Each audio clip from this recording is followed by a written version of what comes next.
నెహెమీయా గ్రంథము 2వ అధ్యాయము 18వ వచనం చదువుదాం. దేవుని వాక్యాన్ని చదువుదాము. నెహెమీయా గ్రంథము 2వ అధ్యాయము 18వ వాక్యాన్ని మనమందరం కూడా బైబిల్ తెరిచి చదువుదాం.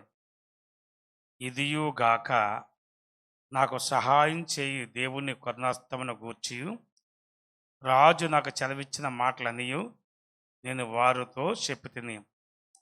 అందుకు వారు మనము కట్టుటకు పూనుకుందము రండని చెప్పి ఈ మంచి కార్యం చేయటకే బలము తెచ్చుకొని తల వంచని చిన్న ప్రార్థన చేద్దాం. ప్రభువా, నీ వాక్యం చేత నాతో మాట్లాడని చెప్పి ప్రార్థన చేద్దాం. ఒక్క నిమిషం ఎవరికి వారే ప్రార్థన చేయండి. ప్రభువా, నాతో మాట్లాడని ప్రార్థన చేయండి.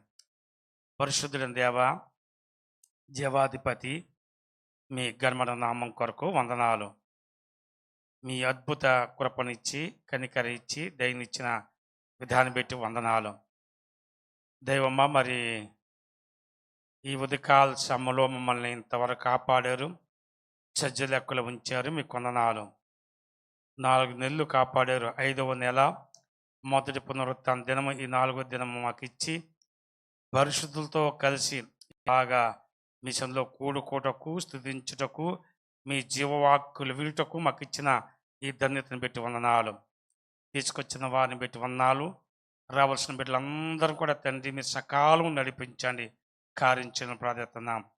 చదబడి వాక్య లేఖల నుంచి మీ దీనదాసును క్షమించి కనికరించి మీ చిలుచాట మరుగుపరుచుకొని మీ వాక్య చేత నాతో అందరితో కూడా మాట్లాడి సహాయపడమని యేసయ్య దివ్యనామంలో స్థితించి ప్రార్థిస్తున్నాం తండ్రి. ఆమేన్. ఒకసారి గట్టిగా స్తోత్రం చెప్దామా? హల్లెలూయా. పిల్లరా, మరి అన్ని మళ్ళీ వివరించడానికి సమయం కాదు. మరి త్వరగా ముందుకు వెళ్దాము. నెహెమీయా కాలంలో నెహెమీతో కొంతమంది దైవ చిత్తానికి లోబడి దైవ చిత్తాన్ని ఎరిగిన వారు మరి చాలా బలము తెచ్చుకొని పని చేయడానికి వారు నడుము కట్టుకున్నట్టుగా వాక్యంలో రాయబడింది. అది రాయబడిన మాటల్లో వారు ఉతుక్కోవడానికి తప్ప వారు తమ వస్త్రాలు చెప్పండి తీయలేదు అని రాయబడింది. ఉతుక్కోవడానికి తప్ప. అలా కంటిన్యూగా రాత్రం బాగులు కూడా చేశారు. దానికి ముందు ఏం చేశారంటే చాలా చెత్త పోగైపోయింది అని రాయబడింది. చెత్త అంటే ఎంత చెత్త అంటే విస్తారంగా 4వ అధ్యాయము 10వ వచనం రాయబడింది. 4:10. అప్పుడు యూదావారు బరువులు మోయేవారు బలం తగ్గిపోయిన ఉన్నది. చెత్త విస్తారం గోడ కట్టలేమని చెప్పగా చెప్పండి. ఎలాగని చెప్పండి, ఏమని చెప్పండి? చెత్త ఎలాగైపోయింది చెప్పండి? విస్తారంగా అయిపోయింది చెత్త. పిల్లరా, అంటే కట్టలేనంత విస్తారంగా చెత్త అంతా కూడా చేరిపోయింది. ఎక్కలేని చెత్త అంతా కూడా ఎక్కడ పాడేశారంటే ఇక్కడే పాడేసేసారు చెత్త. ఆ ప్రపంచం అంటే ఎక్కడ తీసుకెళ్ళిన చెత్త అంతా కూడా అక్కడే పాడేశారు. పిల్లరా, ఆ చెత్త అన్నది మన జీవితంలో మరి చెత్త ఉంటే దేవుని కార్యాలు జరగవు. చెత్త ఉంటే దేవుని కార్యాలు చూడలేము.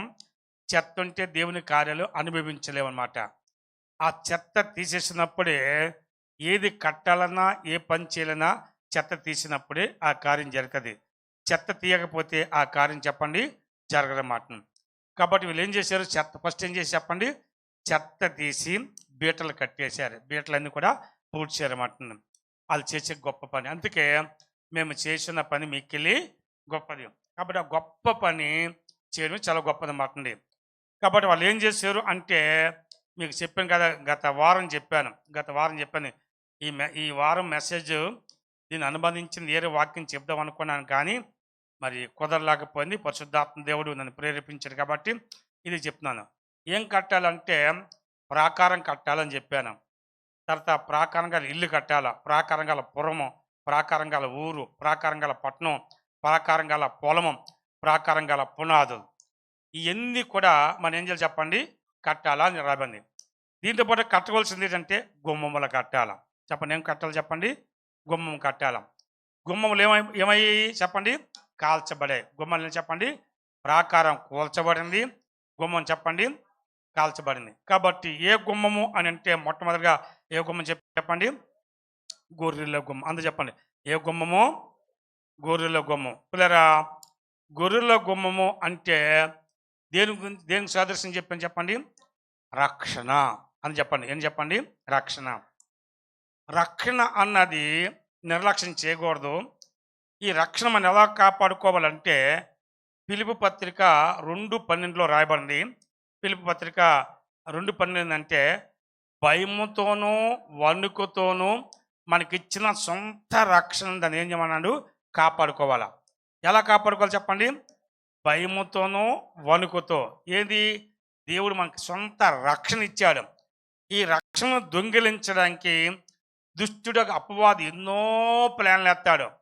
అంటే రక్షణ ఇలువంది కాబట్టి రక్షణ అది పోగొట్టుకుంటే ఇక దేవుని రాజ్యాన్ని కోల్పోయినట్టు, దేవుని కృపను కోల్పోయినట్టు, దేవుని యొక్క ఔన్నత్యను కోల్పోయినట్టు అనమాట. అందుకు రక్షణ చాలా విలువంది కాబట్టి ఆ రక్షణ మనం భయముతో కాపాడుకోవాలా, వణుకుతో. చూడండి, భయం ఉండాలా చెప్పండి అని చెప్పాలి, భయం ఉండాలా, వణుకు ఉండాలా. భయముతో వణుకుతో కాపాడుకోవాలా. అది దొంగిలించడం చాలా భయంకరంగా చేస్తుంది. 51 కీర్తన 12 భక్తుడు దావీదు అంటాడు, 51:12, నీ రక్షణ ఆనందము నాకు మరలా దేశము అంటాడనమాట. ఏం దేశమని చెప్పండి, నీ రక్షణ ఆనందం. అంటే రక్షణ పొందినప్పుడు ఎంత ఆనందం ఉండదో, ఎంత సమాధానం ఉండదో, ఎంత సంతోషం ఉండదో, ఆ ఆనందాన్ని మరలా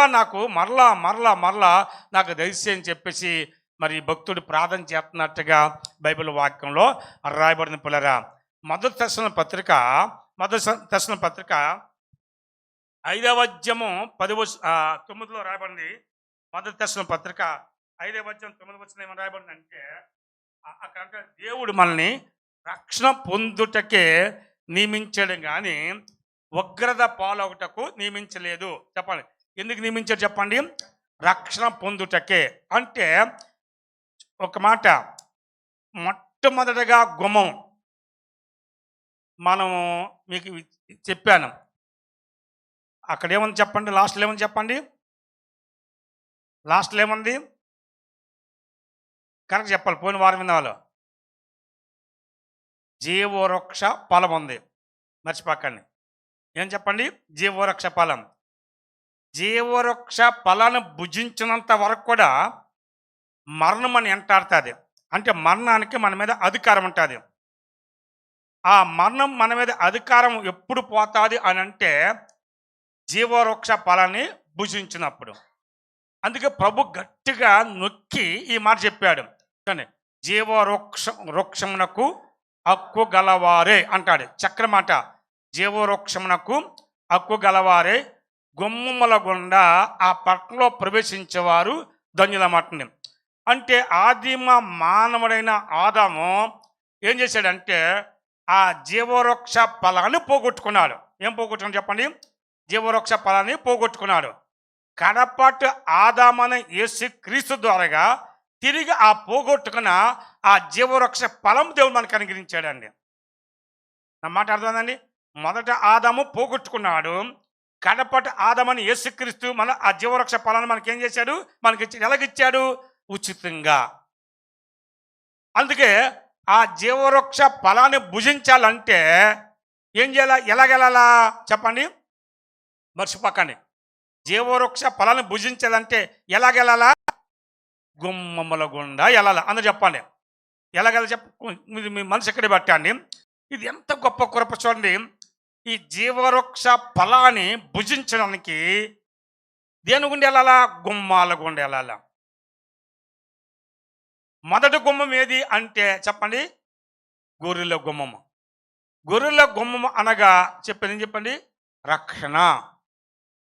రక్షణ అన్నది చాలా విలువైంది. అందుకే ఎబ్రికర్త చక్కగా రాశాడు. ఎబ్రి పత్రిక 2:3 రాశాడు. ఎబ్రి పత్రిక 2:3 ఎబ్రికర్త రాశాడు, ఇంత గొప్ప రక్షణ అన్నాడు. విన్నారని చెప్పండి, ఏమన్నాడండి, మామూలు చెప్పలేదు. ఇంత గొప్ప రక్షణను మనం నిర్లక్ష్యం చేస్తే ఎలా తప్పించుకుంటాము? ఎంత అద్భుతంగా చెప్తున్నాడు చూడండి. ఇంత గొప్ప రక్షణను మనం నిర్లక్ష్యం చేస్తే ఎలా తప్పించుకుంటాము? ఇదే రక్షణ దినము, ఇదే అనుకూలమైన సమయం అన్నాడన్నమాటని. ఈ మాటే నన్ను పట్టుకుందని రక్షించిందండి. నేను మర్చిపోలేను. 1981 సంవత్సరంలో ఆగస్టు నెలలో పిల్లరా మా అన్నయ్య గారు అంటే హైదరాబాద్కి వస్తుంటే మా అమ్మ పిండి వంటలు చేస్తుంటే అప్పుడు పిండి దంచమన్నది. అప్పుడు రోకలతో దంచాల. అప్పుడు గిన్నెలు లేవు. మళ్ళీ పల్లెటూరు గ్రామం కాబట్టి అప్పుడు లేకపోతే అప్పుడు ఇది మా అన్నయ్య గారు పాపకు చెప్పాను. చెప్తే ఆమె ఏమన్నదంటే, చిన్న ఈ పని చేస్తాము, ఈరోజు మమ్మల్ని చర్చికి తీసుకెళ్ళాలన్నది. నా అవసరం కాబట్టి తీసుకెళ్తాను చెప్పాను. అయితే ఆమె స్నేహితురాలు నిన్న కలిశాను. నన్ను తిని వెళ్ళినప్పుడు వాళ్ళకి కలిసినప్పుడు చాలా సంతోషం కలిగింది. వాళ్ళు ఇద్దరు పని చేసి నా దగ్గరికి వచ్చి పడుకుని లేపి, చిన్న పని అంతా అయిపోయింది, చర్చికి తీసుకెళ్ళాలంటే గట్టిగా అరిశాను. చర్చి లేదు ఏమైనా గట్టిగా అరబోడికి వారు తలగారు కూర్చొని ఒకటే సరిగారు. నువ్వు చర్చికి తీసుకెళ్తామంటే ఈ పని చేశాను చిన్న, మాకు టైం అయిపోయింది అని ఊరిక బాధపడుతుంటే వాళ్ళ బాధ భరించలేక దేవుని మందిరానికి తీసుకెళ్ళాను. మా ఇంటికి చర్చికి దూరం కాబట్టి పిల్లలు తీసుకెళ్ళిన తర్వాత మళ్ళా తిరిగి నేను రావాలంటే నాకు భయం. చీకటి, అప్పుడు మా ఇంట్లో మా ఊర్లో కరెంటు కోలేదు ఆ టైంలో. కాబట్టి పిల్లరా నేనేం చేసేదంటే చర్చిలో దైవజనులు వాక్యం చెప్తుంటే చాలా అద్భుతంగా చెప్పారు. ఆ వాక్యం వినకుండా చర్చి వెనకెళ్ళి పడుకుని పోయాను. మామూలుగా చర్చి వెనకెళ్ళి పడుకున్నాను. పడుకుంటే వాక్యం అయిపోయిన తర్వాత దైవజనుడు వచ్చి పడుకున్న వాళ్ళు ఎలా లేపి ఈ మాట అన్నాడండి. సహోదరుడా, ఇంత గొప్ప రక్షణను నువ్వు నిర్లక్ష్యం చేస్తే ఎలా తప్పించుకుంటావు? ఇదే రక్షణ దినము, ఇదే అనుకూలం సమయం చెప్పి నన్ను లేపాడు. లేకపోవడానికి పాస్టర్ గారికి పని పాటలేదు లేదు, పడుకున్న వాడిని డిస్టర్బ్ చేస్తున్నాడని చెప్పి శనిగాను. ఒక్క మాట శనిగి అయినను వీళ్ళు గుడికి వచ్చాను కాబట్టి లెగకపోతే ఏమనుకుంటారని నామకార్థంగా మోకరించానండి. అంతే, నా కళ్ళంట కన్నీరు కారిపోతూ ఉంది. నేను చేసిన తప్పులన్నీ అలాగా సినిమా రీల్ వచ్చినట్టుగా వచ్చేస్తున్నాయి. ప్రభా, ఈ తప్పు చేసి నీ నేరం చేసి క్షమించయ్యా అని చెప్పి ఇప్పటికి నేను మర్చిపోలేని దృశ్యం ఏంటంటే, నా పొరపాట్లు పాపమంతా ఒప్పుకున్న తర్వాత ప్రకాశమైన గొప్ప వెలుగు మహిమ కనిపించింది. ఆ మహిమలో యేసుక్రీస్తు ప్రభువారు గొర్రెపిల్ల ఆకారంగా కనిపిస్తున్నారు. ఆ దృశ్యం చూస్తుండగా నా హృదయం నుంచి ఒక బరువైన మూట తొలగిపోయిందండి. ఎంటిన గొప్ప మనశ్శాంతి, నెమ్మది కలిగిందండి. చప్పలు కూడా దేవుని మహిమపడదామా? కాబట్టి అది ఏ రక్షణ అంటే గొప్ప రక్షణ. నా జీవితంలో ఎన్నడూ కూడా పిల్లరా నేను ప్రభు నమ్ముకుంటానని కానీ నేను సేవ చేస్తున్న ఆలోచన కూడా లేదండి. కానీ ఆయన కృప, ఆయన సంకల్పంలో ప్రభు కృపలో నన్ను రక్షించి విమోచించి ఆయన సొత్తుగా చేసుకొని ఆయన పరిసర కొరకు పిలుచుకుని అనేక స్థలాల్లో వాడబడుతుంటే నాకు ఆశ్చర్యం కలిగితే, చాలా పెద్ద పెద్ద వాళ్ళు నాకంటే మా చదువుకున్న వాళ్ళు ఉన్నారు, కానీ వాళ్ళ మేధవుల మధ్యలో దేవుడు బలపరిచి అందరికంటే ఘనంగా దేవుడు వాడుకున్నాడండి. అది దేవునికే మహిమ. అంటే నాలో ఏమి లేదు, క్షమించండి. ఫస్ట్ ప్రభు కృప, రెండోది మీ ప్రార్థన వలన దేవుడు బలపరిచి వాడుకున్నాడు. హల్లెలూయా. ఓకే, గమనించండి. అయితే ఏ ద్వారం చెప్పండి, ఫస్ట్ ఏ ద్వారం చెప్పండి? గొర్రెల ద్వారం, గొర్రెల గుమ్మం. ద్వారం అన్నా గుమ్మ. ఈ గుమ్మము అన్నది ఏం చెప్పిన రక్షణ. ఫస్ట్ మెట్టు. వ్యక్తి పరలోకానికి వెళ్ళడానికి మొదటి స్టెప్ ఏంటంటే రక్షణ పొందాలా, రక్షణ కాపాడుకోవాలా? చెప్పండి. రక్షణ పొందాలి చెప్పండి. అంటే త్రికాల రక్షణ అంటే ప్రాణ రక్షణ, ఆత్మరక్షణ, నిత్య రక్షణ. చెప్పండి, ఒక మాట చెప్పండి. ప్రాణరక్షణ, నా చెప్పండి. ప్రాణరక్షణ, ఆత్మరక్షణ, నిత్య రక్షణ. ఇక మన ప్రాణాన్ని ఇక రక్షించాడు. దేన్ని రక్షించాడు? మన ఆత్మను రక్షించాడు. ఏ ఏ రక్షణ? నిత్య రక్షణ. కాబట్టి నిత్య రక్షణలో ప్రవేశించినంత వరకు కూడా ఈ రక్షణ మనం ఏం చేసుకోవాలి చెప్పండి? కాపాడుకోవాలి. ఇది పోగొట్టడానికి దుష్టుడికి అపవాది ఎన్నో ప్లాన్లు వేస్తుంటాడు, దొంగిలించడానికి. అందుకే బహు జాగ్రత్తగా దీన్ని మనం కాపాడుకోవాలని దేవుని వాక్యం చాలా తేటగా, నా దేవుని బిడ్డలారా, తేటగా మనకి తెలియజేస్తుంది. అది విలువైన రక్షణ, అది కాపాడుకోవాలా. మీ పక్కవారు సెకండ్ తీసుకొని చెప్పండి, ఏది పోగొట్టుకున్నా రక్షణ పోగొట్టుకుని చెప్పండి. కొంచెం చెప్పండి, ఏ పోగొట్టుకుని చెప్పండి. అందుకే మొదటి దర్శనం పత్రిక 4:9 ఏమందంటే 5:9లో రక్షణ పొందుటకే ఆయన మనం నియమించిన కానీ ఉగ్రత పాలగుట కాదు. ఈ మాట చెప్పండి. ఎందుకు చెప్పండి? రక్షణ పొందుటకే కానీ ఉగ్రత పాలగుట కాదు. చూడండి ఒక మాట ఇక్కడ ఎందుకు చెప్పండి. ఎందుకు మనం రక్షించుకున్నాడు చెప్పండి? ఎందుకు నియమించుకున్నాడు? ఎందుకు పిలిచాడు మనం చెప్పండి? రక్షణ పొందుట తప్ప చూడండి, మనం ఉగ్రత పాలవడము, నరకంలో కాలడము దేవునికి ఏమాత్రం ఇష్టం లేదండి. మన నరకంలో కాలడము, మన అగ్నిగుండంలో కాలడము ప్రభుకి ఇష్టం లేదు. మనం ప్రభువు రక్షణ పొంది, మారుమనసు పొంది, ప్రభుని అంగీకరించి నిత్య జీవంలో ప్రవేశించడమే దేవుని ఇష్టము. ఆ రక్షణ మనం ఎల్లప్పుడూ కూడా మనం కాపాడుకోవాలని చెప్పి దేవుని వాక్యం చాలా తేటగా మనకు బోధిస్తుందండి. దయచేసి చూడండి, రెండో గుమ్మం చూడండి. రెండో గుమ్మం మీకు పోయిన వారం చెప్పాను, ఇది త్వరగా వెళ్దాం. రెండో గుమ్మము నెహెమీయా గ్రంథము 3వ అధ్యాయము 3వ వచనం చూద్దాం. నెహెమీయా గ్రంథము 3వ అధ్యాయం 3వ వచనం చదవండి.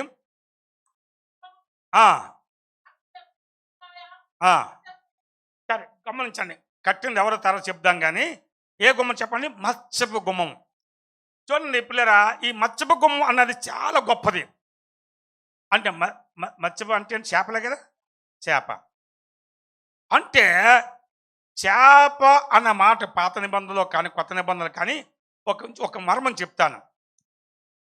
ప్రభువైన యేసుక్రీస్తు వారు ఒక మాట ఏమన్నాడంటే, మంచి చేపలన్నీ వినరా, మంచి చేపలన్నీ బుట్టలు ఏమన్నాడు, చెడ్డ చేపలన్నీ వెలుపల పాడేయమన్నాడు. మీరు చెప్పండి, మంచి చేపలు ఎక్కడేమన్నాడు? బుట్టలు ఏమన్నాడు.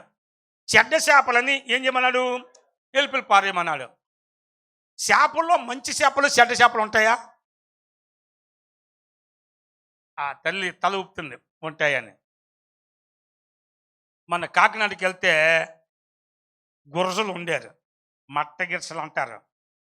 అంటే కొరమట్టలు కాదు, చిన్నగా ఉంటాయి. అది నాకు చాలా ఇష్టం, చాలా టేస్ట్ ఉంటాయండి, చాలా టేస్ట్ ఉంటాయి. అవి వంటే చాలా సంతృప్తిగా. నేను కమ్మగా తింటే ఒకళ్ళందరూ అందుకు ముళ్ళే ఉన్నాయి అంటున్నామాట. చూడండి, ముళ్ళున్న చేప టేస్టు, ముళ్ళున్న చేప బలము, ముళ్ళున్న చేప ఆరోగ్యం అండి. బాగా గమనించండి. ముళ్ళు లేనిది చూడండి ఒక మాట రుచి. చూడండి, ఎర్రపప్పు ఉంది, కందిపప్పు కంటే ఎర్రపప్పు టేస్ట్ ఉంటుంది. అవునా? తిన్నారు ఎప్పుడు ఎర్రపప్పు? ఎర్రపప్పు వాతం, కందిపప్పు వాతం కాదు. చూడండి, అందుకే ప్రభు చేదు కూరలు తినమన్నాడు. ఏ తినమన్నాడు? చేదు. ఇప్పుడు చెప్తున్నారు కానీ ఆనాడు దేవుడు చెప్పాడు, పాత నిబంధనలు చెప్పాడు చేదు కూరలు తినమన్నాడు. ఎందుకు? సుగలు రావు, జబ్బులు రావు, బీపులు రావు. ఈ చేదు కూరలు తింటే అప్పుడప్పుడు ఈ లోపల పురుగులు తినేస్తుంది. ఈ చేదంతా లోపల పురుగులు తినేస్తుంది. తీపి తిన్నామనుకో పురుగులు పెరుగుతాయి. ఓకే, రైట్, నా మాట అర్థమవుతుందండి. సరే, మంచి చేపలేయి, చెడ్డ చేపలేయి బైబిల్లో చెప్పాడు. మంచి చేపలు ఏంటంటే గమనించండి, మంచి చేపలు అనగా రెక్కలు పొలుసున్న చేపలే తినమన్నాడు ప్రభు. రెక్కలు లేని పొలుసు లేని చేపలు తినొద్దన్నాడు. లేవి కాండంలో 13వ అధ్యాయంలో ఉంది. ఇక క్లియర్గా రాశాడు ప్రభు. ఏది రెక్కలో పొలుసుందో ఆ చేపలే తినాలన్నాడు. ఏది రెక్కలు పొలుసు లేదో వాటి తినొద్దన్నాడు. ఇక్కడ ఉన్నారు సిస్టర్స్, బ్రదర్స్, కొంచెం మీరు డీప్గా పోకండి, వినండి. ఏంటి రెక్కలు, ఏంటి పొలుసు? పొలుసు ఉంటేనే తినాలా, పొలుసు లేకపోతే తినొద్దన్నాడు. రెక్కలున్న చేపనే తినమన్నాడు, రెక్కలని చేపలు ఏం చేయొద్దని చెప్పండి, తినొద్దన్నాడు. పిల్లలు దేవుడికి అది అయిష్టకరము. దాన్ని పడేయమని ఎక్కడ పడేయమన్నాడు, వెలుపల పడేయమన్నాడు. వెలుపల ఏముంది, ఏడుపు పండ్లు కొరకట, అంటే నరకం. రెక్కల పొలుసు దేనికుండవో వారు నరకానికి వెళ్ళిపోతారని వాక్యం చెప్తుంది.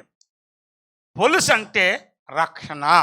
మర్చిపోకండి, పొలుసు అని చెప్పండి అని చెప్పాలి, పొలుసు అని చెప్పండి, రక్షణ. అలాగే పిల్లరా, రెక్కలు అంటే ఆత్మ. రెక్కలు చెప్పండి, ఆత్మ. రక్షణ పొంది ఆత్మ కలిగిన వారే, ఆత్మ పొందిన వారే ఆ శాప ఆయనకి ఇష్టకరమందండి. హలో, నా మాట అర్థమవుతుందండి? ఈ రెండు లేకపోతే పిల్లరా గమనించండి, ఆ ద్వారాల గుండా మనం వెళ్ళాం.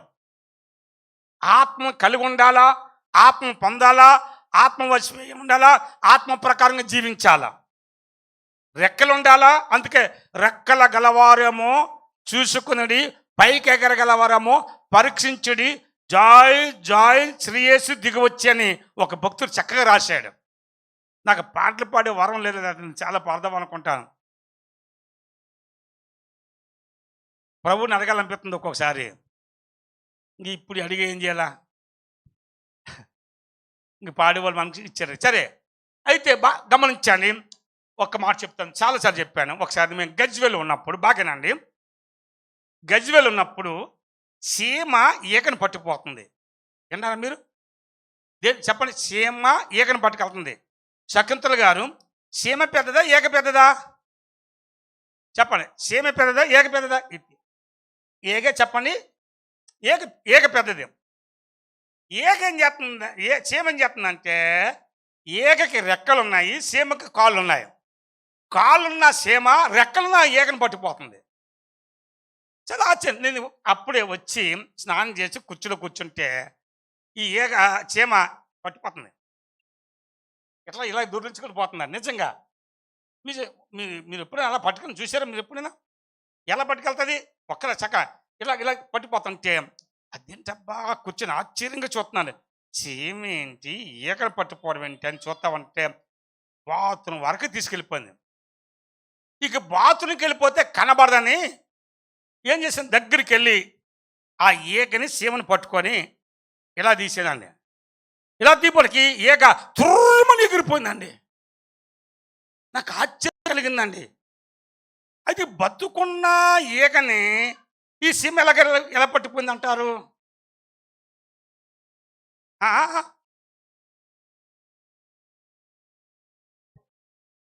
ఎగిరే రెక్కల్ని పట్టుకుంది.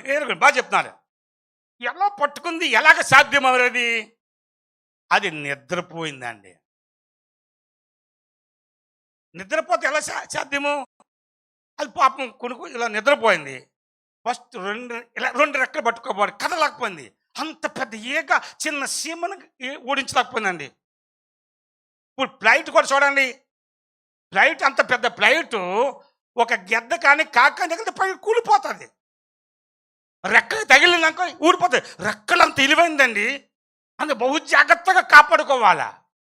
రక్షణ, ఆత్మ, ఈ రెండు రెక్కలు ఏ విశ్వాసం ఉందో ఆ విశ్వాసం ఎగురుతారు, గమ్యం చేరతారండి.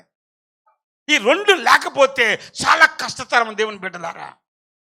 ఈ రెండు మనం కలిగి ఉన్నప్పుడే మన గమ్యం చేరతాం, నిత్యత్వాన్ని మనం స్వతంత్రించుకుంటాం. ఇది పోగొట్టుకోవడానికి దుష్టులకు అప్పబోది ఎన్నో ప్యాన్లు వేస్తుంటాడు. ఇప్పుడు పావురాలు పెంచుకున్న వారు ఏం చేస్తారు తెలుసండి? పావురాలు, గొవ్వలు కొన్ని పెంచుకుంటారు. ఫస్ట్ పెంచుకున్నప్పుడు ఏం చేస్తాడు, రెక్కలు పీకెత్తాడు, ఆ రెక్కలు తీసేస్తాడు. రెక్కలు ఏం చేస్తాడు చెప్పండి, కత్తిరించేస్తాడు. అది కత్తిరితే చెప్పండి ఎగరలేవు. తెలుసండి ఈ సంగతి? మీకు తెలుసండి? ఎంతమంది తెలుసుది? బా చాలా సంతోషం అండి. అందుకు సైతాన్ ఏం చేస్తాడు, దుష్టుడు కత్తిరించిన ప్రయత్నం చేస్తుంటాడు. దేని? నీ రెక్కలు. అందుకే నిద్రపోకుండా మెలికగా ఉండి మనకిచ్చిన రక్షణను, మన ఇచ్చిన ఆత్మను దాన్ని మనం కాపాడుకోవాలి. కాబట్టి ఏ గుమ్మం అంటే మత్స్యపు గుమ్మము. ఈ మత్స్యపు గుమ్మం అనగా ఆత్మల సంపాదించుట, సువార్త ప్రకటించుట. దయచేసి మీకు వాక్యం చెబుతాను. లోకా సువార్త చూడండి దయచేసి. 5వ అధ్యాయం లోకాసు వార్త 5వ అధ్యాయము తొందరగా వెళ్దాం. లోకాసు వార్త 5వ అధ్యాయము దయచేసి 4 నుంచి చదవండి. 5వ అధ్యాయం 4 నుంచి చదవండి. లోకాసు వార్త. ఆ, ఆ, ఆ, ఆ, ఆ, ఆ. ఏలువాడా చూడండి, ఇక్కడ ఏమన్నాడంటే ఏలువాడ రాత్రంతయు మేము ప్రయాసపడుతున్నాం కానీ చూడండి, ఈ మాట చూడండి, ఈ మాట గమనించండి. అయినను అన్నాడు. ఈ మాట అందరు చెప్పండి. అయినను నీ మాట చెప్పున వల వేయదుమని ఆయనతో చెప్పాను. వారు అలాగే చేసి ఎన్ని చేపలు పట్టారు? ఇస్తామంటే 2 దోణులు నిండినంత చేపలు పట్టారండి. ఒక మాట చెప్తాను పిల్లరా, గమనించండి మాట. ఈ మత్స్యపు గుమ్మము అంటే ఏదంటే రక్షించబడిన ప్రతి విశ్వాసి, ప్రతి క్రైస్తవుడు, ప్రతి దేవుని బిడ్డ, ప్రతి సేవకులని మేము, ప్రతి వారు కూడా రక్షణ పొందామంటే మన ప్రభువు దగ్గరికి అనేక మంది ప్రభువుని దగ్గర నడిపించేవారు ఉండాలి. యోహాను సువార్తలో నతనయేలు బెదర్ గారు వాళ్ళ కూడికి పెట్టినప్పుడు లెంట్ డేస్లో ఒక వాక్యం చెప్పాను. యేసు ప్రభు వారు యోహాను సువార్త 1:48లో ఇప్పుడు గమనించిన మాట. ఇప్పుడు పిలుపు అంటే పిలుపు రక్షించబడ్డాడు. రక్షించబడిన అంటే ఎక్కడికి వెళ్ళాడు? నతనయేలు దగ్గరికి వెళ్ళాడు. అయ్యా, ఏ ధర్మశాస్త్రం మనం చదువుతున్నామో, ఏ వాక్యం చెప్తున్నామో ఆ లేఖనం ప్రకారంగా ఈ లోకానికి వచ్చిన గొప్ప రక్షకుని మిమ్మల్ని పరిచయం చేస్తాను రండి. ఈరోజు ఎంతమందికి ప్రభువుని పరిచయం చేస్తున్నాము? ఎంతమందికి మనం సువార్త ప్రకటన చేస్తున్నాము? ఎంతమందికి మనం సాక్షులు పెడుతున్నాము? ఎంతమంది ప్రభు దగ్గర నడిపిస్తున్నాం? చూడండి, ఒక మాట గమనించండి చెల్లెలారా, తమ్ముళ్ళారా. మన ఒక మాట చెప్పాలంటే బాధ కలిగింది అంటే దేవుని మందిరం రావడానికి మనం బరువు అయిపోతున్నాం. మనకి దేవుని మందిరం రావడానికే బరువు అవుతున్నాం. దేవుని మందిరం కూడా ఆలస్యంగా వస్తున్నాము. అలాంటిది పిల్లరా, మరి దేవుని మన మన మన బాధ్యత అంటే అనేక మంది ప్రభు దగ్గర తీసుకురావాలా. ఈ లోకములో ఏ ఊరికి వెళ్తే తెలుసు, మనం మా ఊరికి వెళ్తే 50 సంవత్సరాల క్రితం నాతో చదువుకున్నవాడు పరిచయం అయ్యి చాలామంది అడిగాడంట, ఆయన ఫోన్ నెంబర్ కావాలని దొరకలేదు. మొన్న అక్కడికి వెళ్తే కలిసిన తర్వాత నన్ను గుర్తుపట్టావా, తమ్ముడు నన్ను గుర్తుపట్టావా, 50 సంవత్సరాల క్రితం చూశాను అన్నాడు. నిజంగా ఒక మాట చాలా ఆశ్చర్యం కలిగిందండి. ఆయన ఒకప్పట్లో సినిమా పాటలు బాగా పాడేవాడు. అవును కదా, నువ్వు సినిమా పాటలు బాగా పాడేవాడు కదా అంటే, అన్నయ్య ఆ తమ్ముడు ఇప్పుడు సినిమా పాటలు పాడలేదు, దేవుని పాటలు పాడుతున్నాను అన్నాడు అండి. చెప్పలు కూడా దేవుని మహిమ పడతాడు. చాలా సంతోషం కలిగిందండి, చాలా సంతోషం కలిగింది. మీరు నమ్మరు కానీ నేను ఈరోజు వరకు కూడా నాతో చదువుకున్న వారి కొరకును, నాకు చదువు చెప్పే వారి కొరకు ప్రార్థన చేస్తాను, వారి భార్య పిల్లల కొరకు ప్రార్థన చేస్తాను. ఇప్పుడు సారోను సిస్టర్స్ ఎంతమంది తెలుసా? విన్నారా? సారోన్ వాళ్ళ అమ్మ ఎవరంటే నా క్లాస్మేట్ అండి. నాకు మొన్న వరకు తెలియలేదు. ఇప్పుడు ఒక ప్రోగ్రాం అంటే ఎవరు వస్తున్నారంటే జీవరత్న గారు వస్తున్నారంటే, అరే జీవరత్నం ఎవరు? మా అన్నయ్య, ఆయన పాత పేరు ఇది, ఆయన స్కూల్లో లీడర్గా ఉన్నాడని చెప్పి అన్నీ నా పాత పేరుతో చెప్తుంటే, అన్నయ్య మీ పాత పేరుతో చెప్తుంది ఇదిగో సార్ వాళ్ళకి అమ్మ అని చెప్పవచ్చు. చాలా సంతోషం కలిగిందండి.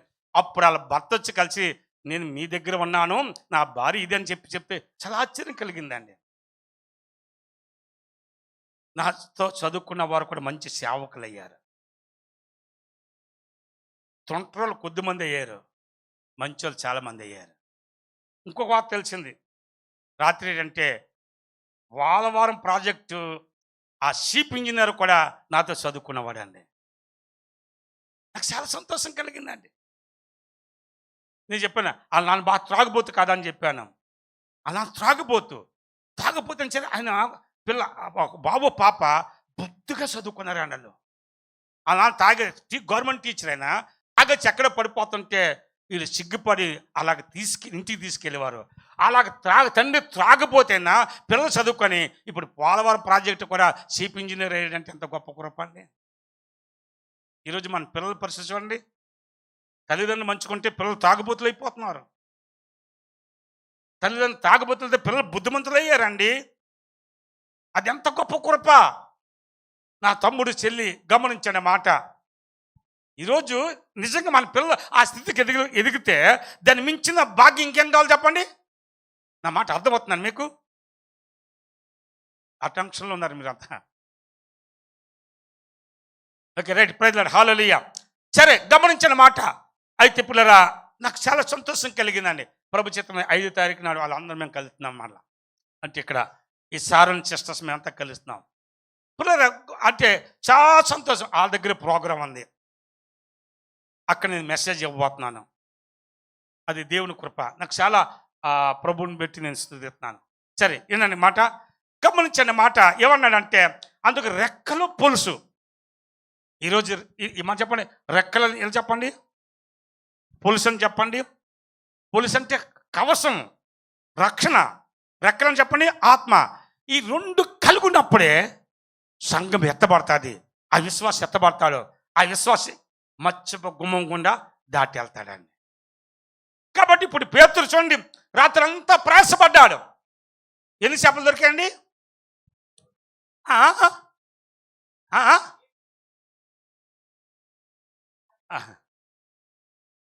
ఏమీ దొరకలేదు. అది గమనించండి. ఒక్క చేప కూడా దొరకలేదు. వాళ్ళ ప్రయాసం చూశాడు. వాళ్ళ ప్రయాసం చూసి ప్రభు వెళ్ళి 2 దోణులు ఉన్నాయి. 2 దోణులు ఉంటే పేతురు యొక్క దోణి కనుగొని పేతురు దోణెక్కాడు. ఎక్కి లోతుగా నడిపన్నాడు. విశ్వాస జీవితం ఎప్పుడు కూడా లోతుగా వెళ్ళాలా. పై విశ్వాసం ఉండకూడదు, పై ప్రార్థన ఉండకూడదు, పై భక్తి ఉండకూడదు, పై నీతి ఉండకూడదు. మన లోతైన అనుభవంలో రావాలా. ఎదుగుదల, లోతైన అనుభవం అంటే ఎదుగుదల ఉండాలండి. ఎదుగుదల లేకపోతే మెచ్యూర్ కాలేని వారికి వివాహం జరగదు. పరమగీతం 8:8 మాకు ఒక చిన్న చెల్లి కాలదు, దానికి ఇంకా వయసు రాలేదు, వివాహ దినమందు దాని విషయం ఏం చేయాలంటుంది. పెళ్ళి వచ్చింది అంటే ముదిరిపోయిన అమ్మాయి, కానీ ఎదగలేదు. ఏం బ్రెయిన్ ఎదగలేదు, తలకాయ ఎదగలేదు, బురకాయ ఎదగలేదు, మెడకాయ ఎదగలేదు, కాళ్ళు ఎదగలేదు, చేతులు ఇట్లా ఉంది. ఎంత చెప్పండి. ఈ మరుగుజ్జుకున్న ఆమె ఎవరైనా పెళ్లి చేసుకుంటారు చెప్పండి? ఎవరో మేము చూసామనుకో, వాళ్ళకి సిగ్గు లేకపోతే నీకు సిగ్గులేదు అంటారు. ఒక 64 సంవత్సరాల అమ్మాయి నాకు ఫోన్ చేసి నాకు సంబంధం చూడమంటుంది. నిజంగా అబద్ధం కాదు, నిజంగా చాలాసార్లు ఫోన్ చేసింది. ఏం చెప్పాలో సిగ్గేస్తుంది. ఇప్పుడు పలానా అమ్మాయి కావాలంటే ఎవరైనా ఎదిగితే ఏమంటారు? ఏమని పాస్టర్ గారు ఆమెకి లేదు మీకు లేదని అంటారు నన్ను. నిజంగా అమ్మాయి అంటే మళ్ళీ పెళ్ళయింది, భర్త చచ్చిపోయాడంట. మరి ఈ సమయంలో ఆమెకు ఆ కోరిక ఎందుకు పుట్టింది నేను చెప్పలేను. అంటే పిల్లలు గమనించండి మాట. అయితే మనకి ఏముండాలి చెప్పండి? ఎదుగుదల. సంగమ విశ్వాసాలారా, ఎదుగుదల ఉండాలి. ఆ ఎదుగుదల లేకపోతే, అభివృద్ధి కాకపోతే మన ప్రభు దగ్గరికి వెళ్ళడము ఇంపాసిబుల్ అండి. అందుకు రాత్రంతా ప్రయాసపడ్డాడు. ఎన్ని చేపలు పడ్డాయని చెప్పండి? ఏమి దొరకలేదు. అప్పుడు అన్నాడు అయినను అన్నాడు. నేను ప్రయాసపడినా, కన్నీరు కార్చినా, ప్రయత్నం చేసినా మా ప్రయత్నం వ్యర్థము. యోనా గ్రంథం 1:13 వారిని దరికి చేర్చుటకు తెడ్లను బహుబలంగా వేసారు, కానీ గాలి ఎదురై తుఫాను బలం చేత తమ ప్రయత్నం ఏమైపోయింది? వ్యర్థమైపోయింది. యోనా 1:13 మన ప్రయత్నం వ్యర్థమైపోయింది అని చెప్పేమన్నా. అయినను నీ మాట చొప్పున అని చెప్పండి మాట. నీ మాట చెప్పిన ఏం చేస్తా చెప్పండి? వాళ్ళు వేస్తా అని చెప్పండి. అంతే. అక్కడి రాత్రంతా పడ్డారు. వాళ్ళు వేసారని ఇలాగేసారు. లాగు తింటే, గుంజు తింటే, బరుబరుగా వస్తుంటే, లాగలేకపోతుంటే, అక్కడెక్కడో దూరం వాళ్ళ చేపలను పట్టుకెళ్తుంటే సైకి చేశారు. ఇలా సైకి చేశారు. మీకు అని కేకలైతే వినబడవు సముద్రంలో. నేను వెళ్ళాను కాబట్టి చెప్తున్నాను. కేకలైతే వినబడవు. వాళ్ళకి ఏమి వినబడదు చెప్పండి? సైకిల్ చెప్తే అప్పుడు వాళ్ళు రాగానే వాళ్ళు సహకరిస్తే ఈ దోని ఆ దోని కూడా 2 దోనులు నిండిపోయండి. చప్పలు కూడా దేవుని స్తుతిద్దామా? చెప్పండి హల్లెలూయా. అప్పుడు 5:5 పేతురు అంటాడు, వెంటనే ప్రభు దగ్గర సాగిలు పడిపోయి, సాష్టంగా పడిపోయి, ప్రభువా నేను పాపాత్మని, నన్ను విడిచిపెట్టిపోయా అయ్యా, ఇంత ప్రయత్నం చేసినా ఒక్క చేపలు లేదయ్యా, వాళ్ళ పిగిలిపోయిన ఎన్ని చేపలు పడ్డాయి. సంగమా, ఈరోజు ఎన్ని ఆత్మలు, ఎంత ప్రయత్నం చేస్తున్నాం మనం, ఆ మాట వింటున్నామా, అన్న మాటని సువార్త ప్రకటిస్తున్నామా? ఒక్క మాట చేద్దాం దయచేసి. మత్తయి సువార్త 28వ అధ్యాయం, మత్తయి సువార్త 28వ అధ్యాయము 19-20 చదవండి త్వరగా. కాబట్టి మీరు వెళ్ళి ఈ మాట చెప్పండి, మీరు వెళ్ళి ఏం చేయమన్నాడు? సమస్త జనులను ఏం చేయమన్నాడు? శిష్యులుగా చేయడి, తండ్రి యొక్కయు కుమారుని యొక్కయు పరిశుద్ధాత్మ యొక్క నామములు ఏం చేయమన్నాడు చెప్పండి? బాప్టిజం ఇచ్చి నేను మీకు ఏ సంగతులు బోధించుతున్నో అవన్నిటి గైకొని వాళ్ళని ఇది యుగా సంవత్సరం వరకు సదాకాలం కూడా నేను మీతో చప్పలు కొట్టను. ఒకసారి హల్లెలూయా. ఏమన్నాడు? మీరు వెళ్ళండి, సర్వలోకానికి వెళ్ళి సర్వ సృష్టికి ప్రకటించి ప్రతి ఒక్కరు మరి తండ్రి యొక్కయు కుమారుని యొక్క పరిశుద్ధాత్మలు ఏం చేయమన్నాడు? బాప్టిజం ఇవ్వండి. సంగమా, దేవుని బిడ్డలారా బాగా గమనించండి. సువార్త చెప్పాలా, ఈచ్ వన్ క్యాచ్ వన్. ఒక వ్యక్తి ఇంకొక వ్యక్తిని తీసుకురావాలి అన్నాడు. ఒంటరిగా రాకూడదండి. అది ఎదిగిన సంఘం, అది మెచ్యూర్ అయిన సంఘము, రక్షించబడిన సంఘము, భారము కలిగిన సంఘము, మచ్చపు గుమ్మము దాటే సంఘం. కాబట్టి ఎన్ని ఆత్మను సంపాదిస్తున్నాం, ఎంతమంది ప్రభు దగ్గర తీసుకొస్తున్నాం. ఈ లోకంలో అసలు మాట మరి చెప్పాను, వెళ్తే అందరూ అడిగారు, అన్నా అన్నయ్య నీకెంతమంది పిల్లలు అన్నా అని అడిగారు. ఇంకా అలా ఏమనుకున్నా అంటే, ఇంకా నా పిల్లలు కాలేదు అనుకుంటున్నారు.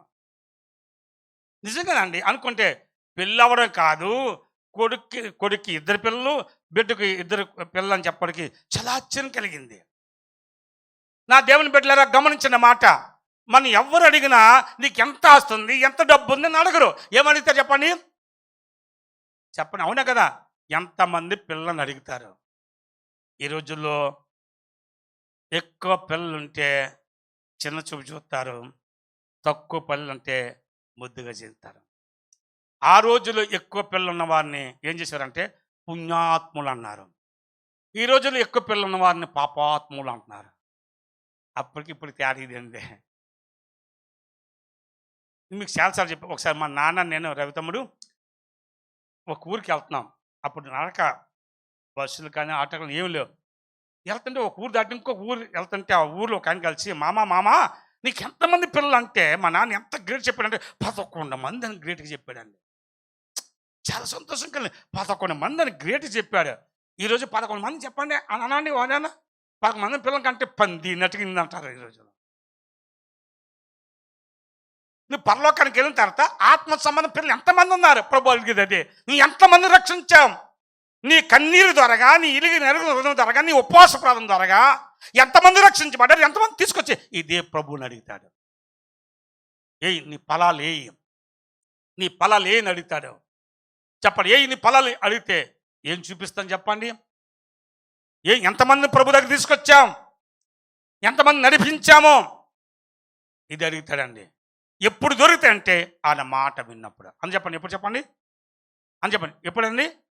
ఆయన మాట వింటే ఏం జరుగుతుంది? కొన్ని మాటలు త్వరగా చెప్పి ముగిస్తాను పిల్లరా, నేను ఇబ్బంది పెట్టను. దయచేసి ఆయన మాట వింటే కలిగే మేలు చూడండి. ఒక్క మాట దయచేసి. యెషయా గ్రంథము 1వ అధ్యాయం 19 చూడండి. యెషయా గ్రంథము 1వ అధ్యాయం 19 చూడండి.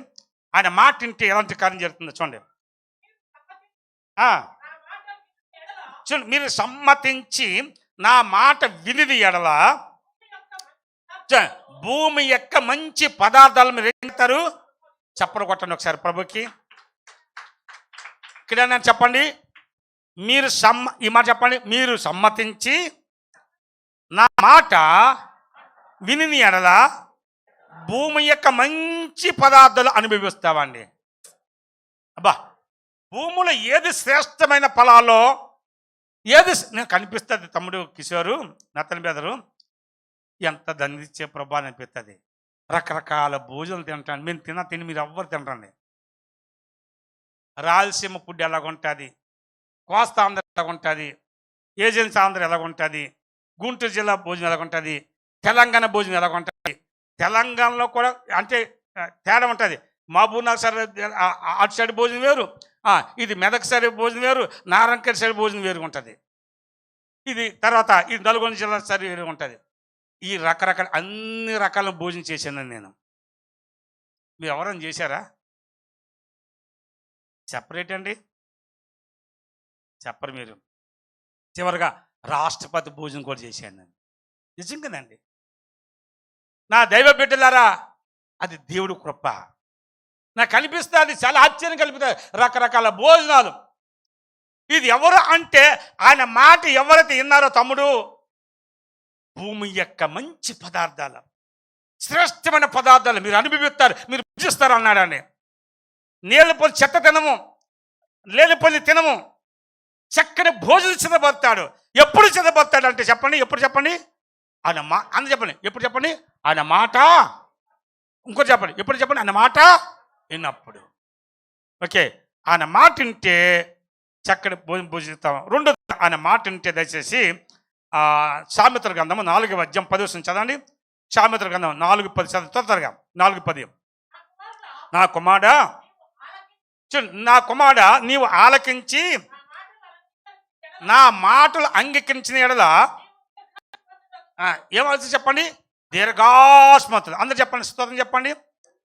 ఎప్పుడైతే ఆయన మాట విన్నామో మనకేం కలుగుతుంది? దీర్ఘాయు. అందరు చెప్పండి, ఏం కలిసి చెప్పండి? దీర్ఘాయు. అందరు చెప్పండి, ఏం కలిసి చెప్పండి? ఇంకో చెప్పండి, ఏం కలిసి చెప్పండి? ఎంత గొప్ప భాగ్యం అండి ఇది! దేవుడు చేసిన వాగ్దానం, దేవుడు చేసిన వాగ్దానం. దేవుని బిడ్డ ఆయన మాట వింటే, నా కుమారుడా, నా కుమార్తె అని చెప్పి నా మాట వింటే ఈ భూమి నీకు ఏం కలుగుతుంది? దీర్ఘాయు కలుగుతుంది, దీర్ఘాయు కలుగుతుంది. సంగమా, విశ్వాసులారా, ఆయన మాట వినకపోతే లేనిపోని కలుగుతుంది. ఈరోజు ఆయన మాట వినడానికి ఒక తీర్మానం చేసుకుందాం, సమర్పణ చేసుకుందాం. ప్రభా నీ మాట వింటాను, నీ మాటకు లోబడతాను ప్రభా అని చేసుకుంటే ఎంత దీవుని దొరుకుతుందో చూడండి. అలాగే పిల్లల దయచేసి వాక్యం చూస్తే చెప్పమంటారా? ఆయన మాట వింటే, అలాగే యోహాను సువార్త 5వ అధ్యాయం 24 5:24 నా మాట విని నన్ను పంపునవని విశ్వాసమించేవాడు నిత్యజీవం గలవాడు, వాడి తీర్పులోనికి రాక మరణములో నుండి జీవములోనికి. ఎక్కడ దాటింపజేస్తున్నాడండి? కొంచెం మరణములో నుండి ఎక్కడ దాటింపజేస్తున్నాడు? ఇంకొంచెం మరణములో నుండి ఎక్కడ దాటింపజేస్తున్నాడు? జీవములోనికి. దేవుని బిడ్డ, ఈరోజు ఎంత గొప్ప ధన్యత! ఈ కృప ఎవరు దొరికింది? ఈ ధన్యత ఎవరికి? ఆయన మాట విన్నవాడికి. మాట వింటే మామూలు దీవుని కాదండి. మాట వినలేనివాడు. మొదటి సామెతల గ్రంథము 15వ అధ్యాయం 22 మాట వినలేదు. ఎవరండి? సౌలు. అప్పుడు పొట్టేళ్ళ కొరువు అర్పించడం కంటే మాట వినటం శ్రేష్టము. పొట్టేళ్ళ కొమ్ము కాదయ్యా మాకు కావాల్సింది నీ మాటదయ్యా, నీ మాట వినడానికి ఎందుకు నీ ధర్మకార్యం నాకు ఎందుకు అంటాడు ప్రభువారు. ఈరోజు ఆయన మాట వినాలా, ఆయన మాటకు లోబడాలా, ఆయన మాటకు విధేయత కలిగి ఉండాలా. అది ప్రభు చెప్తున్నాడండి. చూసిన పేతురు ఏమన్నాడు? నీ మాట చెప్పున, నీ మాట చెప్పున, నీ మాట చెప్పున. అదండి ఆయన మాట, ఆయన మాట, ఆయన మాట, ఆయన మాట చెప్పిన వల్ల ఆయన మాట చెప్పిన చేసినప్పుడే మన జీవితంలో ఏ కార్యం కొరకు ఎదురు చూస్తున్నామో, ఏ కార్యం కొరకు కనిపెడతామో, ఏ కార్యం జరగాలని ఎదురు చూస్తున్నామో ఆ కార్యాలన్నీ మన జీవితంలో సఫలపరచబోతున్నాడు. చప్పలు కొట్టి దేవుని చూద్దామా? ఎప్పుడు సఫలపడతారండి? ఆయన మాట విన్నప్పుడు. పేతురు ప్రయాసపడ్డాడు లేదా తమ్ముడు? ఎప్పుడు ప్రయాసపడ్డాడు? ఒక్క శాపం దొరికిందా? ఎప్పుడు దొరికింది? ఆయన మాట విన్నప్పుడు. ఆయన మాట ఎన్ని పడ్డాయి? వాళ్ళ పిగిలిపోయినంత విస్తారమైన. ఎంత ధన్యత! ఆ దేవుని బిడ్డ, ఒకప్పట్లో మాది సముద్రం దగ్గరే మా ఊరు. ఇటు కొండలో, ఇటు సముద్రం మధ్యలో మా ఊరు. నిజంగానండి, ఇటు కొండలు, ఇటు సముద్రం. ఒకప్పట్లో సముద్రంలో ఈ చేపలు పట్టే జాలకి ఏముండేది కాదు. వాళ్ళ గుడిసెలు ఉన్నాయి. ఇప్పుడు వాళ్ళు ఎంత ధనవంతులు అయ్యారంటే చేపలు అమ్మి, రొయ్యలు అమ్మి, నెత్తలు అమ్మి గొప్ప భాగ్యవంతులు అయిపోయి ఎక్కలేని భూములు కొనేసేసి పెద్ద పెద్ద బిల్డింగ్లు కట్టారండి వాళ్ళు. ఇప్పుడు చేపలకి ఎంత డిమాండ్! ఆ రోజుల్లో ఫ్రీగా ఇచ్చేవారు. తక్కువ. ఈరోజు చేపలకి ఎంత డిమాండ్ అండి? చెప్పరండి, డిమాండ్ లేదా? ఎవరు చెప్పలేరు. మేము చేపలు తినమని అన్నవాళ్ళు ఉన్నారు. చేపలు బాగా చేస్తారు చాలామంది. హల్లెలూయా. కాబట్టి చేపలు పాత నిబంధనలో చూడండి, పాత నిబంధనలో కొత్త నిబంధనలో తేడా ఏంటంటే, పాత నిబంధనలో మాంసం తిన్నారు, చచ్చిపోయారు. కొత్త నిబంధనలో రాబోయే చేపలు తిన్నాడు, చేపలు తినిపించాడు యేసయ్య, బతికారు. చేపలు తిన్న వాళ్ళు బతికారు, మాంసం తిన్న వాళ్ళు చచ్చిపోయారు. నేను బైబిల్ వాక్యం చెప్తున్నాను. పాత నిబంధనలో ఇశ్రాయేలు అంతా ఏం తిన్నారు చెప్పండి? చెప్పు మరియా, ఏం తిన్నారు? కొత్త నిబంధనలు ఏం తిన్నారు? ఏం పెట్టాడు? చనిపోయి తిరిగి లేచిన తర్వాత కూడా, కుమారుల పిల్లలారా మీ దగ్గర ఏమైనా ఉన్నాయా తిన్నాకంటే చేపలు ఉన్నాయన్నారు. ఆ చేపలు కాల్చి పెట్టాడు, తిన్నాడండి. లేరా? కాబట్టి చేప ఆరోగ్యానికి మంచిది, జ్ఞానానికి మంచిది, బుద్ధికి మంచిది. చేప ఎంత హుషారుగా ఉంటుందో మనం కూడా హుషారుగా ఉంటాం. పెద్ద చేపల కంటే చిన్న చేపలు ఆరోగ్యకరమని. చాలామంది చిన్న చేపలు అని అనుకున్నాం. చిన్న చేపలు అంటే ఎంత ఎంత ఇలా దిగుతాయి, ఎంత బాగుంటుంది నీళ్ళలో చెప్పండి. మంచి భలే ఆడతాయండి ఆట. మీరు చూడలేదు ఎప్పుడు? పెద్ద చేపలు ఎత్తే బయటకు వచ్చి కథలు అమ్మ ఇట్లా ఇట్లా ఎట్లా ఉంటాయి. చిన్న చేపలు గుర్ర ఇలా ఇలా ఇలా తిరిగిపోతాయండి. ఈ చిన్న చేపలు తింటే అది ఎంత హుషారుగా ఉంటుందో మనం కూడా అంత హుషారుగా ఉంటామండి. చెప్పలు కొట్టాడు ఒకసారి. Okay, right. నేను చేపలు పుట్టి నాకు తెలుసండి, అందుకు ఇంచు రోజు చేపలు తిన్నామని. Right, god bless you. Okay, అయితే ఆయన మాట వింటే ఏం జరిగింది చెప్పాను తమ్ముడు? ఇస్తారు అంతే చెప్పాను. దీర్ఘాయు కలుగుతుంది అంటే చేపలు తిన్న ద్వారా ఏం కలిసి చెప్పండి? మంచి ఆరోగ్యం కలుగుతుంది. ఆయన మాట ముగించేత పిల్లల తర్వాత ఆయన మాట వింటే దయచేసి ఆది కాండము 22వ అధ్యాయం 16 తర్వాత 18 చదవండి. ఆది కాండం త్వరగా. ఆది కాండము 22 అధ్యాయం 18 చదవ ముందు 18 చదువు.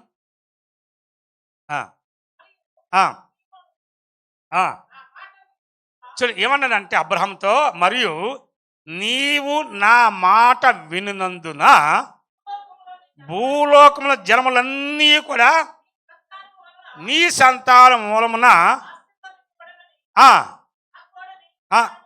నా తోడు అని ఏం చేశాడు చెప్పండి? ఒకసారి చప్పలు కొట్టండి. చూడండి, చూడండి ఒక మాట చూడండి. దేవుడు చూడండి అబ్రహాంతో ఇలాగన్నాడు. అబ్రహాంతో ఇలాగన్నాడు, అబ్రహమా ఇది చూడండి, నీవేం చేసావు? నా మాట అన్నావు. నా మాట అన్నావు కాబట్టి ఈ భూలోకంలో జనములన్నీ నీ సంతాన మూలమున, నీ మూలం కాదు, నీ మూలంగా ఎలాగైంది, నీ సంతాన మూలంగా ఏమవుతుంది? ఆశ్రయించబడతాడు అని చెప్పి నా తోడు చక్కని ఇలా ఉట్టేసాడు. నా తోడ నీకు ప్రమాణం చేస్తున్నాడు. దేవుడు నా తోడని చెప్పి ప్రమాణం చేయడం అది ఎంత ధన్యత అండి. కూర్చోబిడ్డ, అర్థమవుతుంది నా మాట? అర్థమవుతుంది? ఎంతమందికి అర్థమైంది? ఇప్పుడు 16, 17 చూడండి. అది ఆది కాండము 22 అధ్యాయం 16, 18 చదవండి. 16, 17 చదవండి. ఇక్కడ ఏమన్నాడు? నీకొక్కడై ఉన్నా నీ కుమారుని నాకు వెనుదీయలేదు గనక ఈ కార్యం చేసినందున నేను ఏం చేస్తాను చెప్పండి? నేను నిన్ను ఆస్వాదించి ఆకాశ నక్షత్రం వల్లే, సముద్ర తీరం ఇసుకరేణి వల్లే నీ సంతానం ఏం చేస్తాను? చెప్పలు కొట్టండి ఒకసారి గట్టిగా. ఓ హల్లెలూయా. చూడండి, అబ్రాహాములో నేర్చుకోవలసిన పాఠం ఏంటంటే, అబ్రామా నీవు ఏం చేసావు? నా మాట విన్నందున అని చెప్పి నీకొక్కడైనా నీ కుమారుని నాకు వెనుదీయలేదు. ఏ మాట? నీ మాట మీ పక్క వారు సెకండ్ తీసుకుని మాట చెప్పండి. నీకొక్కడైనా నీ కుమారుని అని చెప్పండి. నీ కుమారుని నాకు ఏం చేయలేదు? వెనుదీయలేదు. ఇప్పుడు ఒక మాట చెప్తాను. దేవుడు ఏమన్నాడు? నీ కుమారుని ఏమన్నాడు? బలిమన్నాడు. ఇప్పుడు మనం ఆలోచన చేస్తాం చెప్పండి. దేవుడు మనం బలి అడిగాడు అనుకో, ఎన్ని ఆలోచన చేస్తాం, ఎన్ని ప్రార్థన చేయించుకుంటే ఇంతమంది దగ్గరికి వెళ్తాం చెప్పండి. వెళ్తామో ఎలా చెప్పండి? ఇది దేవుని స్వరమేనా, నీ స్వరమా, సాతాను స్వరమా? సరే పాస్టర్ గారిని అడుగుదాం, ఈ పాస్టర్ గారి సరే చెప్పడం, ఇంకో పాస్టర్ గారి దగ్గరికి వెళ్దాం అని చెప్పి ఎన్ని తిరుగుతాండి. అబ్రహం ఎక్కడ తిరిగాడా? దేవుడు ఒక్కసారి చెప్పాడండి, వెంటనే లోపడ్డాడు. రే నాన్న దా దా దా దా దా దా దిగుతామా మొత్తమా దా దా అనగానే ఈ కుమారుడికి ఇచ్చోండి ఒక మాట. అప్పుడు కుమారుడు వయసు అంతా 20 సంవత్సరాలు. 20 సంవత్సరాల కొడుకు తండ్రి రమ్మంటే వస్తాడా చెప్పండి? మీ పిల్లలు ఒక మాట చెప్పండి, నేను నా కొడుకు వస్తానని చేస్తాను ఒక మాట. నేను ఏమనుకోండి నిజంగా, నా బిడ్డ అది మా నిరీక్షణ అమ్మగారు చెప్పారండి, అమ్మ నీ కొడుకుని పెట్టి దేవుని స్థితిని కాక నీ కొడుకులు చల్లగా ఉండను కాక చప్పలు కొట్టాను సరే. మన ఆడపిల్లలు చెప్పండి, అమ్మాయి రాంటూ వస్తారా? ఎందుకు వాళ్ళు అడిగి ఫస్ట్ అడిగే ప్రశ్న ఎందుకు అంటారు. కీసేద్దామా చెప్ప నీ పేరు జోసి డానియల్ కదా, ఎందుకని అంటావనవా?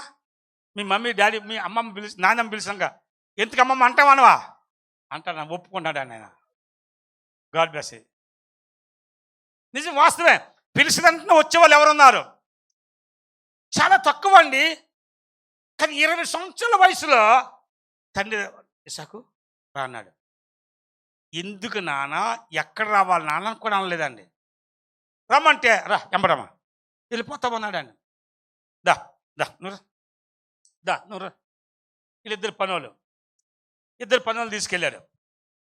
ఈ పనులు చాలా మంది 318 మంది ఉన్నారు పనులు. ఎంతమంది ఉన్నారు చెప్పండి? అబ్రహాం ఇంట్లో ఎంతమంది ఉన్నారు? 318 మంది ఉంటుండగానే వీళ్ళిద్దరిని ఎందుకు పిలిచాడంటే వీళ్ళిద్దరు మాట వింటారు కాబట్టి. మాట వినలని పిల్లరు, గమనించండి. మాట వినలని పిల్లరు, మాట విన్నమని పిలుతారు. యేసు ప్రభు వారు 12 మంది శిష్యులు కదా, ఎవరిని తీసుకెళ్ళాడు చెప్పండి? పేతురుని, యోహాన్ని, యాకోబుని తీసుకెళ్ళాడు. కాబట్టి ఈరోజు ఎవరైతే నా మాటకు నిజంగా పూర్తిగా విధేయత కలిగి లోపడతారో అటువంటి వాడిని పిలుస్తాడండి. కాబట్టి పిలిచాడు, కొడుకు వచ్చాడు, రా బాబు అంటే ఎంపడండి వెనకాల ఉండాల, తప్పముందురా వెళ్ళిపోతా వచ్చండి వచ్చేస్తాం అన్నా. వస్తుంటే దారిలో రాగానే కత్తి ఉంది, నిప్పుంది, కట్లున్నాయి. నాన్న కత్తుంది, నిప్పుంది, కట్లున్నాయి, మరి ఇందుకు బలనా కదా, ఆ గొరుపు లేదు అని అన్నాడని. ఇప్పుడు తండ్రి మనిషి ఎలా కొంట చెప్పండి ఒక మాట. గొర్రెపిల్ల ఏదంటే ఏమని చెప్పండి, ఏమంటారు చెప్పండి? మనం ఏమంటాము? కానీ అబ్రహాము తన మనసుని ఎలాగ అంచుకున్నా చూడండి, యెహోవా ఈరే అన్నాడని. దేవుడే చూసుకుంటాడు అనుభవానికి. ఇప్పుడు ఇస్సాకు ఏమన్నాలా? నానా అక్కడ కూడా మనం అందుందా అని అంటాడు, అడుగుతాడు. నువ్వు కూర్చో బిడ్డ, నువ్వు కూర్చో పాపం దా అన్నమాట. ఉదాహరణగా దా, నీకు ఎన్ని సంవత్సరాలు? 20 రాలేదా నీకు? ఇంక 14. చూడండి ఒక మాట, ఏమంటారు? నాన్న అక్కడ కూడా మన మందు ఉంటాను అడుగుతారు అన్న చెప్పండి. గొర్రెపిల్ల ఉంది అంటున్నావు కదా, అక్కడ మన మందు ఉందా? కానీ యెహోవా ఈరే అనుభవానికి ఏం మాట చెప్పలేదు. అప్పుడు కొండ కింద వరకు ఈయన తీసుకెళ్ళాడు. కింద అక్కడ ఉంచేసి ఇద్దరు ఎక్కడ ఉన్నా బాబు అక్కడ ఉండండి, నేను నా కొడుకు వెళ్ళి బలి ఇచ్చేసేస్తున్నారు. మేము కూడా వస్తామని అయ్యారు అన్నారా? మరి వీళ్ళేం చేయాల? ఓహో ఏదో కథ ఉందని చెప్పి అనుకోవాలా. కానీ అలా కాదు, అయ్యగారు మాటని లోబడ్డారు. ఇద్దరు వెళ్ళిపోయారు. బలిపేటను కడతాని చెప్పి ఇద్దరు కలిసి కట్టారు, బలిపేటను కట్టారు. పోతున్నారా చెప్పండి? ఇద్దరు కలిసి అని చెప్పి బలిపేట కట్టి కట్టు చక్కగా పేర్చారు. పేర్చిన ఇసాకు అనుకున్నాడు, గొరిపిల్లు ఎక్కడిది అనుకుంటున్నాడు. టక్కని పట్టుకొని ఏం చేశాడంటే బంధించి వెంటనే బలిపీఠం మీద పడుకోబెట్టాడని. ఇప్పుడు ఇసాకు ఏం చేయాలంటే కేకలు వేయాల. కేకలు వేస్తే ఈ కేకలు ఎవరికి వినబడాలా? పని వాళ్ళకి వినబడాలా. పని వాళ్ళు ఎక్కడున్నారు? కింద ఉన్నారు కాబట్టి పని వాళ్ళకి వినబడితే ఇప్పుడు పని వాళ్ళు ఏం చేయాలంటే ఒక మాట ఉరికి రావాలా. ఎప్పుడైనా సరే అయ్యగారి పక్షంగా ఉన్న వాళ్ళు ఉంటారు, అమ్మగారి పక్షంగా ఉన్న వాళ్ళు ఉంటారు. పాస్టర్ అమ్మగారిని ప్రేమించేవారు ఉంటారు, పాస్టర్ గారిని ప్రేమించే వాళ్ళు ఉంటారు. అది ఎక్కడే ఉంటుంది ఆనాటి నుంచి ఈ రోజు వరకు. మేము ఎవరైనా వెళ్తే పాస్టర్ గారు రాలేదు అనరు, పాస్టర్ అమ్మగారు ఏరి అంటారు. దేవుని స్తోత్రం. ఆ ప్రేమను బట్టి నేను దేవుని స్తుతిస్తున్నాను. నేను చనిపోయి నన్ను బాగా చూసుకుంటాను అనుకుంటున్నాను నేను.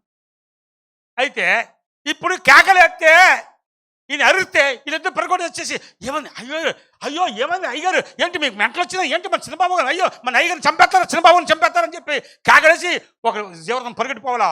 అమ్మా అయిపోతుంది అయిపోయింది మన చిన్నబాబు గారు చంపేస్తారంటే ఇక సారా ఏం చేస్తుంది, గొడ్డలు రోకలు బండి పట్టుకుని వస్తుంది. సారా ఊరుకుంటుందా? ముసలోడు అప్పుడు వద్దంటే అంటూ పోయి కలనావు, అప్పుడు ఎలగొట్టమంటే ఎలగొట్టలేదు, ఇప్పుడు ఉన్న నా కొడుకుని చూస్తే నీకు కళ్ళు మంట వచ్చిందా అని కావాలంటే దాని కొడుకుని తెచ్చుకొని చంపుకో, కానీ నా కొడుకుని చంపితే ముందు నిన్ను బలిచ్చేస్తాను అంటది. అంటదని చెప్పండి. సెపరేట్ అండి. నా బంగారు తీసి బుద్ధి పెట్టుకుని తీసుకెళ్తుంది. అందుకు పిల్లరా ఇస్సాకు కూడా మౌనం అయిపోయాడు. ఇస్సాకు స్థలంలో యేసు ప్రభు కూడా ఏమంటే మౌనం అయిపోయాడు. తండ్రి దగ్గర మౌనం అయిపోయాడు. మామూలు కాదండి. అప్పుడు బంధించేసి పడుకోబెడితే నిజంగా కత్తి తెలిసాడండి. కత్తి తెలుసున్నప్పుడు కూడా ఇస్సాకు భయపడలేదు. నేను అనుకుంటాను ఇస్సాకు జీవితంలో నా తండ్రి చేతిలో చనిపోయేదానికంటే దీన్ని మించిన భాగ్యం మరొకటి లేదనుకున్నాడు. అలాగే మౌనం అయిపోయాడు. లేకపోతే ఇస్సాకు వయసు 20 సంవత్సరాల వయసు కదా, అబ్రాహాము వయసు 120 సంవత్సరాలు. ఒక్కసారి అలాగ నెట్టెత్తే ముసలో పడిపోతాడు. పడిపోడా చెప్పండి. కానీ ఈయన యవనస్తుడు, కానీ యవనస్తురాలు కాదు, ముసలోడు. కానీ తండ్రికి విధేయత కలిగాడు. అప్పుడు కత్తిలాగా తేల్చాడండి. తేల్చబడి అనుకున్నాడు, అమ్మో అబ్రాహాము అనుకున్నంత పని చేసేది ఉన్నాడు, కత్తి తేల్చేసాడు పడిపోతాదని చెప్పేసి అప్పుడు పిలిచాడు పని నుంచి, అబ్రామా అబ్రామా అని పిలిచి, నీకొక్కడే ఉన్నా నీ కుమార్ని నాకు వినేది లేదు, ఇందుని గూర్చి నువ్వు దేవునికి భయపడేవాడవని నాకు అర్థం వచ్చినది, కాబట్టి ఇది మొదలుకొని నేను నిన్ను ఆస్వాదించి నీ సంతానాన్ని ఆకాశ నక్షత్రం వల్లే సముద్ర తీరాన్ని ఇసుక రేణి వల్లే నీ సంతానాన్ని ఆస్వాదించబోతున్నాడని. చెప్పలు కొట్టి దేవుని స్తుతిద్దామా? దేవుని స్తుతిద్దామా? చెప్పండి. ఈరోజు ఒక బిడ్డ మనం నేర్చుకోవాల్సి, మన ప్రభు అంత మాట్లాడిందంటే నిన్ను దీవించబోతున్నాడు, నీ పిల్లలను కూడా దీవించబోతున్నాడు. చెప్పండి. నన్ను దీవించబోతున్నాడు, నా పిల్లల్ని దీవించబోతున్నాడు. చెప్పండి. మీ పక్క చెప్పండి. ఎంతమంది కావాలి మనకి కలిది, మన పిల్లలు కూడా దీవెన కలగాలొద్దా? కూర్చోండి చెప్పండి. మన మన మన పిల్లలు కూడా దీవెన కలగాలొద్దా? చెప్పండి. మన పిల్లలు గొప్ప వాళ్ళు కావాలొద్దా? దేవుని బిడ్డలు మిమ్మల్ని దీవించబోతున్నాడు, మనల్ని దీవించబోతున్నాడు, మన పిల్లలు దీవించబోతున్నాడు, మన పుట్టబోయే పిల్లలను కూడా దీవించబోతున్నాడు. అని ఎప్పుడు దీవిస్తాడు చెప్తారు ఒక మాట అన్నమాట. అది మర్చిపోకండి. ఎప్పుడు దీవిస్తాడండి? ఇంకొంచెం చెప్పండి. ఎప్పుడు దీవిస్తాడండి? ఎంతమంది ఇందామన్నమాట? ఎంతమంది ఇందామన్నమాట? ప్రభా ఇంతవరకు పోతే ఈరోజైనా సరే నీ మాట వింటాను ప్రభా, నీ మాట వింటాను ప్రభా. నీ మాట వింటే అప్పుడు ఆయన మన మాట వింటాడు. ఒక మాట చెప్పి ముగిస్తాను దయచేసి. ఆదికాండం 21వ అధ్యాయము చూడండి. 21వ అధ్యాయము మొదటి వచనం. ఆదికాండము 21వ అధ్యాయం మొదటి 2 వచనం చదమ్మా. అది యెహోవా తాను చెప్పిన ప్రకారము అది తాను ఇచ్చిన మాట చెప్పున. అందరూ చెప్పండి. చెప్పండి. దేవుడు మాట విస్తే మాట తప్పడు అని చెప్పండి. దేవుడు మాట ఇస్తే చెప్పండి. ఏం చెప్పండి? చెప్పండి. అందరూ చెప్పండి. దేవుడు మాట ఇస్తే మాట చెప్పండి. ఏమన్నాడు? తాను ఇచ్చిన మాట చెప్పున ఏం చేసాడు లేదా? కొడుకుని ఇస్తానన్నాడు అండి. అబ్బా అమ్మా బిడ్డ 90 సంవత్సరాల వయసులో ఉన్న సారా ప్రెగ్నెంట్తో ఉండి, ఆ రోజుల్లో పిల్లరా అటాక్స్ బాత్రూమ్ లేవు, వాళ్ళు ఉన్నది గుడిసెలో ఉన్నారు, ధనవంతులే కానీ గుడిసెలో ఉన్నారు. చెంపట్టుకు వెళ్ళేవారు బయటికి. 318 మంది పని వాళ్ళ ముందు, వాళ్ళందరి ముందు అంత కడుపేసుకొని చెంబెట్టుకెళ్తుంటే చూసిన ఎలాగుంటారండి? నవ్వుకుంటారా? చెప్పనవరా? పోయమ్మో, పోయే కాలానికి ఈమె కలుపుతూ ఉన్నది అంటారా? అనరా చెప్పండి. 90 సంవత్సరాల వయసు ఉన్న వాళ్ళకి సీతని ఇక్కడ ఉన్న వాళ్ళు ఎవరైనా 90 సంవత్సరాల వయసు ఉంటే ఎవరికన్నాండి? ఎవరు లేరు. మన ఎవరు సారాలం కాము. అయితే దేవుని బిడ్డ, ఈరోజు దేవుడు నిన్ను దీవించబోతున్నాడు. ఈరోజు నిన్ను, నీ పిల్లల్ని, కుటుంబాన్ని, నీ భర్తని, నీ భార్యని, నీ పిల్లల్ని కూడా దీవించబోతున్నాడు. ఈరోజు మనల్ని మనం దీవించబోతున్నాడు. కాబట్టి దీవించాలంటే ఏం చేయాలి? ఒక్క మాట చదివి ప్రార్థన చేసుకుందాం. 115 కీర్తన 13, 14 చదవని ముగిస్తాను. ఈ లాస్ట్ మాట అండి. ఉన్నాయి కానీ చెప్పట్లేదు. ఈ మాట చెప్తారా? పిల్లలు లేమని చెప్పండి, పెద్దలు లేమి, తన యందు భయభక్తులు గల వారందరినీ యెహోవా ఆశీర్వదించెను. యెహోవా మిమ్మల్ని, మీ పిల్లలను అభివృద్ధిపరచును. చెప్పండి, యెహోవా చెప్పండి, మిమ్మల్ని, మీ పిల్లలని అభివృద్ధిపరచును. ఇప్పుడు మనల్ని దీవించిపోతున్నాడు, మన పిల్లల్ని దీవించిపోతున్నాడు. మనల్ని అభివృద్ధిపరచిపోతున్నాడు, మన పిల్లలు కూడా అభివృద్ధిపరచిపోతున్నాడు. రాబోయే దినాల్లో మీ పిల్లలు ఏం చేయాలి? గొప్పవారు కావాలా, మంచి మిషనరీలు కావాలా, మంచి డాక్టర్లు కావాలా, మంచి ఇంజనీర్లు కావాలా, మంచి కలెక్టర్లు కావాలా, మంచి ఐఏఎస్ కావాలా, మంచి ఐపీఎస్ కావాలా, గొప్పవారు కావాలండి. నా మాట అర్థమవుతుందండి? మాట ఎంతమందికి అర్థమైందండి? మన ఉమేష్ గారు స్వర్ణంజలి రియల్ పరిచయం మన టీవీ పరిచయం స్పాన్సర్ చేస్తారు కదా, వాళ్ళ కొడుకు ఇప్పుడు పైలట్ కాబోతున్నాడు. ఆయన అంటాడు, పాస్టర్ అంకుల్ ఫస్ట్ మిమ్మల్ని నేను తీసుకెళ్తాను అంటాడు. నిజంగా ఆయన అన్నమాట. పాస్టర్ అంకుల్ ఫస్ట్ మిమ్మల్ని ఎక్కడికి? యెరూషలేముకి తీసుకెళ్తాను. నిజంగా ప్రభు కృపల సెలెక్ట్ అయ్యాడండి. సెలెక్ట్ అయ్యేది పైలట్గా. ట్రైనింగ్ ఇప్పుడు ఎక్కడికి వెళ్ళాలని ఆలోచన చేస్తున్నారు. ప్రభు కృప వల్ల మంచి నాకు చెప్పకుండా చిన్న పని కూడా చేయరండి. ఏది చేసినా, ఏ పని చేసినా, ఏ ప్రార్థనకి వెళ్ళినా, నాకు డ్యూటీకి వెళ్ళినా, కాలేజీకి వెళ్ళినా, ఎక్కడికి వెళ్ళినా ఫస్ట్ నా చేత ప్రార్థన చేపించి అది చేస్తారు. ఈరోజు ఆ పిల్లల్ని దీవించాడు. ఈరోజు మనల్ని కూడా దీవించబోతున్నాడు. మీ పిల్లల్ని కూడా దీవించబోతున్నాడు. మీ పిల్లల్ని కూడా ఆశ్రయించి గొప్పవారు చేయబోతున్నాడు. ఇలాంటి దీవెన మన అందరి మీద కుమ్మరించిన గాక.